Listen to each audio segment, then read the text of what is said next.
Assalamualaikum warahmatullahi wabarakatuh. Halo teman-teman, untuk video kali ini akan saya terangkan bagaimana membuat lembar validasi instrumen soal yang efektif dan efisien. Jadi di sini memudahkan peneliti juga memudahkan validator.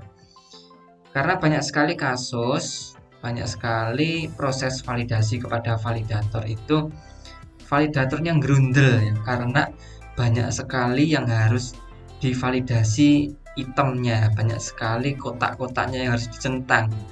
Nah, ini akan membuat validasi menjadi kurang efektif karena bisa jadi validatornya ngawur saja karena terlalu banyak item yang harus divalidasi.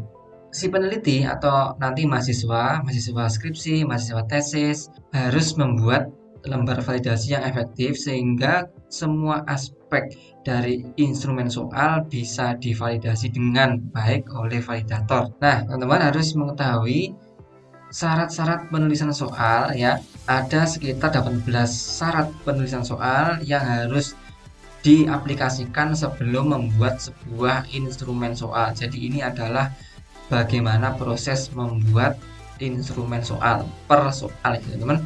Ada 18 yang saya kelompokkan menjadi 3 warna. Warna yang pertama itu adalah warna orange ya. Ini kalau kita tinjau soal sesuai dengan indikator dan kebenaran konsep itu merupakan substansi soal. Nah, kemudian untuk yang hitam, warna hitam ini adalah konstruksi soal. Untuk yang biru ini adalah aspek kebahasaan ya. Jadi ada 3 aspek utama dalam proses validasi soal nanti. Substansi soal itu bisa kebenaran konsepnya. Kalau teman-teman penelitian kimia ya berarti konsep kimia, bagaimana sudah benar atau belum, apakah terjadi miskonsepsi, apakah terjadi kesalahan soal atau terjadi kesalahan konsep pada beberapa soal. Kemudian soal telah sesuai dengan indikator yang dikembangkan. Ini merupakan aspek substansi soal. Kemudian untuk konstruksi soal ini sangat wajar ya, sangat familiar bagaimana soal memang disusun dengan jelas, soal punya satu jawaban yang benar, pengecohnya berfungsi, kemudian jawabannya homogen dan logis, kemudian jawaban kalau mengandung angka atau waktu disusun urut, grafik dan tabelnya tepat dan sebagainya. Itu merupakan konstruksi soal, bagaimana soal disusun dengan kaidah-kaidah penulisan soal yang benar. Kemudian untuk yang biru ini adalah aspek bahasa ya.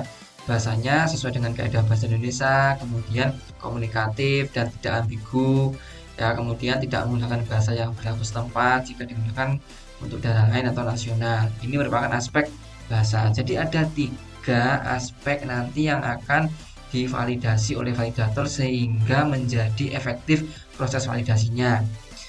Nah, ini tadi ya, saya sudah kelompokkan. Jadi ada substansi soal, ini merupakan lebih kepada materinya ya, konsep materinya. Kemudian ada konstruksi soal, ini merupakan bagaimana kaidah penulisan soalnya, dan ada aspek kebahasaan ya. Ini lebih kepada bagaimana bahasanya disusun tidak ambigu sesuai dengan kaidah bahasa Indonesia.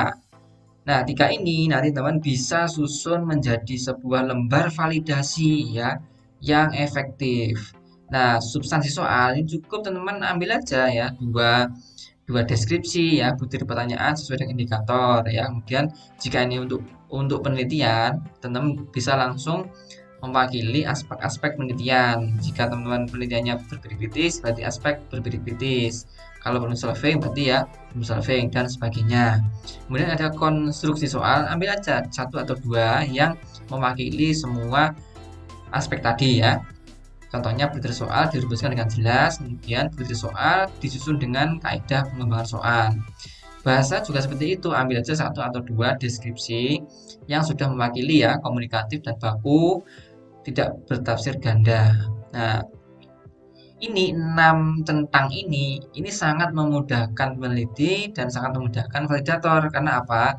Peneliti merekapnya tidak terlalu banyak, tapi sudah mewakili semua aspek penelitian untuk pengembangan instrumen soal.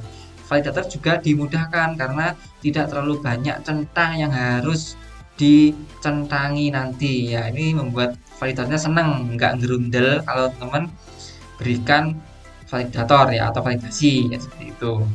Ini 6 ini memang sudah mewakili semua aspek tadi. Validator sudah tahu soal teman-teman nanti yang mau dibuat peneliti sudah valid atau yang perlu direvisi ataupun ditolak untuk penelitian. Itu sudah tahu validator karena validator itu sudah sering melakukan validasi. Jadi teman-teman nggak perlu banyak memberikan centang-centang ya. Mewakili aja itu validator sudah tahu. Karena nanti di akhir validasi teman-teman harus memberikan sebuah kolom komentar dan saran perbaikan. Dari sini nanti validator akan memberikan komentar-komentar. Komentar ini akan menjadi sebuah saran pada soal yang dikomentari sehingga nanti soal menjadi lebih baik dan layak digunakan untuk penelitian. Jadi teman-teman ya, bagaimana menyusun sebuah lembar validasi yang efektif dan efisien, memudahkan peneliti dan memudahkan validator. Jadi tidak perlu banyak-banyak ya centang-centangnya, namun dibagi aja menjadi 3 aspek, aspek konsep, aspek soal, dan aspek kebahasaan. Jadi itu akan memudahkan validator dalam memberikan validasi ya. Ini juga akan membantu teman-teman peneliti dalam merekap nilai validasi sehingga proses penelitian menjadi lebih efektif ya teman-teman. Jadi teman-teman ini hanya contoh ya, contoh lembar validasi yang efektif dan efisien. Silakan nanti tidak harus ngeplek dengan ini ya teman-teman, bisa di modifikasi sesuai dengan kebutuhan penelitian teman-teman. Ini hanya saya menyarankan bagaimana sebuah lembar validasi yang efektif dan efisien yang memudahkan peneliti dan validator. Sampai jumpa pada video selanjutnya untuk materi-materi kimia maupun materi-materi pendidikan selanjutnya. Jangan lupa subscribe teman-teman ya, semoga bermanfaat. Assalamualaikum warahmatullahi wabarakatuh.